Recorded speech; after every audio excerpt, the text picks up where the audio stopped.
नमस्कार विद्यार्थी मित्रांनो आणि पालक मित्रांनो, एक महत्त्वाची इन्फॉर्मेटिव्ह सिरीज चालू त्यातला हा व्हिडिओ आहे। JEE मेन्स आणि JEE ॲडव्हान्स या संदर्भात आपण हा व्हिडिओ बघतोय। पहिला प्रश्न यामध्ये आपण बघणार आहोत की मेन्स मधून म्हणजे JEE मेन्स मधून ॲडव्हान्स साठी किती विद्यार्थी पात्र होतात। तर इथे डायरेक्टली आन्सर द्यायचं म्हटलं तर 2.5 लाख विद्यार्थी हे JEE मेन्स मधनं ॲडव्हान्स साठी पात्र होतात। मग ह्या मेन्स मधले जे विद्यार्थी आहेत ना, ते काही कॉलेजला पात्र आहे, काही कॉलेजला पात्र नाही। मात्र जे विद्यार्थी ॲडव्हान्स मध्ये जातात म्हणजे 2.5 लाख विद्यार्थी ॲडव्हान्सची एक्झाम देणार आणि यामधनं हे जर पात्र झाले तर यांची निवड कुठे कुठे होऊ शकते ते थोडक्यात आपण या व्हिडिओच्या माध्यमातून समजून घेऊया। पण तत्पूर्वी तुम्हाला मी सांगू इच्छितो की इग्नाइट पाठशाला ह्या ॲपवरती शालेय जीवनातल्या स्पर्धा परीक्षांची माहिती आणि बॅचेस आम्ही घेत असतो। सो तुम्हाला अपेक्षित असेल ती बॅच तुम्ही जॉईन करू शकता। जसं की जवाहर नवोदयची बॅच आपली चालू झालेली आहे। 5वीत असणाऱ्या विद्यार्थ्यांनी ही एक्झाम जर दिली तर 6वी ते 12वी शिक्षण मोफत मिळतं त्याला। ह्या बॅचची फी तुम्हाला 5,000 इन्स्टॉलमेंटनी 6,000 2,000 3 इन्स्टॉलमेंट असणार आहे।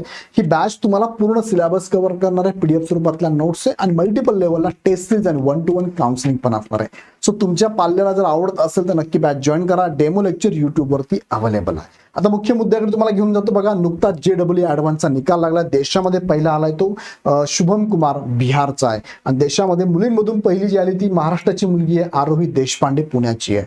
सो अशाच पद्धतीने तुम्हाला पण भविष्यामध्ये तुमच्या पाल्याला, तुमच्या मुलांना, मुलींना किंवा नातेवाईकांच्या मुलांना जर JEE ॲडव्हान्स JEE मेन्स द्यायची असेल भविष्यामध्ये तर त्याची पूर्ण सिरीज, पूर्ण इन्फॉर्मेटिव्ह सिरीज आम्ही आता घेत आहोत। नक्की हा चॅनल लगेच सबस्क्राईब करून बेल आयकॉन क्लिक करून ठेवा, जेणेकरून ईच अँड एव्हरी गोष्ट तुमच्यापर्यंत पोहोचेल। आता मुख्य मुद्द्याकडे घेऊन जातो। ज्या विद्यार्थ्यांनी JEE ॲडव्हान्स दिली त्याच्यामधनं पात्र झालात तर असेच उमेदवार फक्त IITच्या ह्या 23 कॉलेजला ऍडमिशन घेऊ शकतात। बाकीच्या विद्यार्थ्यांना ज्यांनी JEE मेन्स दिली त्यांना मात्र इथे प्रवेश मिळत नाही। आता मग समजून घेऊया की JEE ॲडव्हान्स रँक आणि जोसा काउन्सिलिंग द्वारे प्रवेश दिला तो। जोसा काउन्सिलिंग म्हणजे काय असतं पुढच्या व्हिडिओत मी तुम्हाला सांगणार आहे, पण आता समजून घेऊया की JEE ॲडव्हान्स मधून 23 कॉलेज कोणकोणती आहे। बघा, त्यामध्ये मी क्लिअर करतो।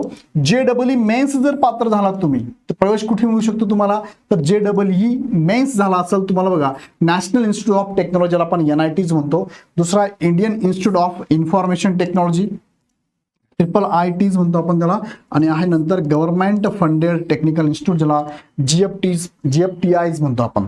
सो ह्या 3 कॉलेजला JEE मेन्सचे विद्यार्थी क्वालिफाय, पात्र आहे, ऍडमिशन घेऊ शकतात। इथे IITs तुम्हाला नाही, पण जे विद्यार्थी IIT साठी जाऊ इच्छितात त्यांना मात्र JEE मेन्स मध्ये चांगली रँक मिळून सुद्धा JEE ॲडव्हान्स मध्ये पात्र होतात आणि JEE ॲडव्हान्स परीक्षा द्यावी लागते आणि JEE ॲडव्हान्स रँकच्या आधारे IIT मध्ये प्रवेश मिळतो। म्हणजे IIT साठी JEE ॲडव्हान्स द्यावी लागते, हे लक्षात घ्या। म्हणजे सिंपल सांगायचं म्हटलं तर JEE मेन्स जर दिली तुम्ही तर तुम्हाला प्रवेश मिळणाऱ्या संस्था कोणत्या आहे, NIT, IIT आणि GFTI या ठिकाणी तुम्हाला प्रवेश मिळतो।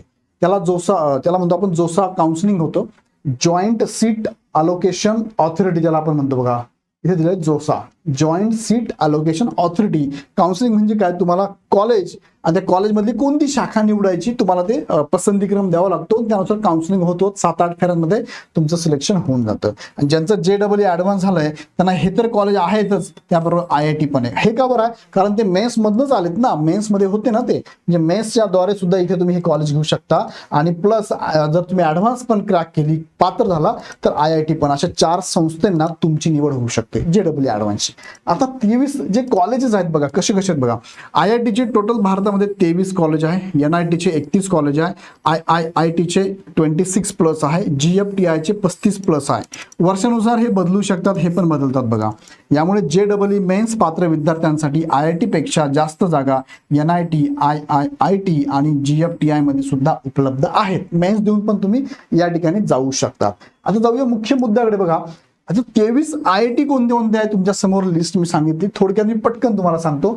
सगळे IITs आहे, फक्त नाव वाच तुम्ही शेवटचं। खरगपूर जे आहे पश्चिम बंगालला आहे, बॉम्बे महाराष्ट्रामध्ये, मद्रास तामिळनाडूमध्ये, कानपूर उत्तर प्रदेश, दिल्ली, त्यानंतर गुवाहाटी आसाममध्ये, रुरकी उत्तराखंडमध्ये, हैदराबाद तेलंगणा, गांधीनगर गुजरात आहे, रोपार पंजाब आहे, भुवनेश्वर ओडिसा आहे, जोधपूर राजस्थान, हे झाले 12। त्यानंतर एक पटना बिहार आहे, इंदोर मध्य प्रदेश आहे, मंडी हिमाचल प्रदेश आहे, वाराणसी उत्तर प्रदेश आहे, पलक्कड केरळ आहे, तिरुपती आंध्र प्रदेश आहे, बाड झारखंडला आहे, भिलाई छत्तीसगड आहे, गोवा गोव्याला आहे, जम्मू काश्मीर आहे आणि धारवाड कर्नाटकमध्ये आहे. आता हे 23 IIT चे कॉलेज आहे, पण सुरुवातीला एवढे कॉलेज नव्हतेच सुरुवातीला. आणि आता ही प्रमुख जे कॉलेज आहेत ना ते कोणते आहेत, तर हे 6 कॉलेज प्रमुख मानले जातात, ज्या ठिकाणी तुम्हाला कॅम्पस पण असतं, इन्फ्रास्ट्रक्चर खूप चांगलं आहे, मटेरियल स्टडी मटेरियल खूप अवेलेबल आहे, टीचिंग क्वालिटी खूप चांगली आहे आणि पॅकेज सुद्धा खूप चांगलं मिळतं विद्यार्थ्यांना. आता Indian institute of technology Bombay एक नंबर फेमस आहे, त्यानंतर दिल्ली आहे, मद्रास आहे, कानपूर आहे, खरगपूर आहे आणि रुरकी सुद्धा आहे. हे महत्वाचे टॉप 6 कॉलेज आहे IIT चे, ज्या ठिकाणी विद्यार्थी आपला नंबर लावण्यासाठी प्रयत्नशील असतात. आता या संदर्भात अजूनही माहिती मी पुढे घेणार आहे, छोटे छोटे व्हिडिओ घेऊन. तुम्हाला काही मनात डाऊट असेल मला कमेंटमध्ये टाका. व्हिडिओ आवडला तर मात्र लाईक नक्की करत चला, जेणेकरून मला पण कळेल की तुम्हाला आवडतंय, तर पुढची सिरीज पण मी घेईल.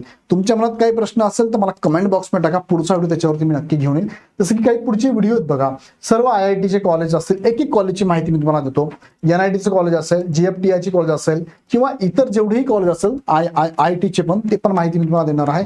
महाराष्ट्रासह सर्व इंजिनिअरिंग कॉलेजची माहिती, कोणकोणतं कॉलेज चांगलं टॉप रँकिंगनुसार, सर्व CET परीक्षांबद्दलची योग्य माहिती, अभ्यासक्रम, परीक्षा पद्धत, कट ऑफ, CET एक्झामचं शेड्यूल कधी असतं सगळं सांगणार आहे आणि अजून बरंच काही.